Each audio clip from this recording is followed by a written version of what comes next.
भारताची सध्याची तरुण पिढी ही सट्टेबाज, जुगारबाज आणि व्यसनी झाली पाहिजे, याच्यासाठी ज्याला आपण आदर्श मानतो ते जाहिरात करतात। भारतरत्न पुरस्कार ज्याला आपल्या भारत सरकारने दिला तो सचिन तेंडुलकर ऑनलाईन गेमिंग ऍपची जाहिरात करतोय। तुम्ही पैसे भरा आणि गेम खेळा आणि सट्टेबाज व्हा याची जाहिरात करतोय। महेंद्रसिंग धोनी ज्याला पूर्ण भारत माही म्हणतो तो ड्रीम11 ची जाहिरात करतोय। विराट कोहली हा MPL ची जाहिरात करतोय। अजय देवगण हा विमल पान मसाल्याची जाहिरात करतो आणि आमचे अमिताभ बच्चन हे कमला पान पसंद मसाल्याची जाहिरात करतात।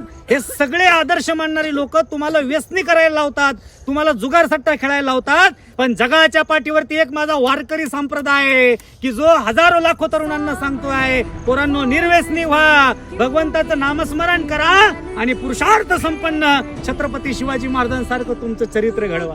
पांडुरंगा विठ्ठला माया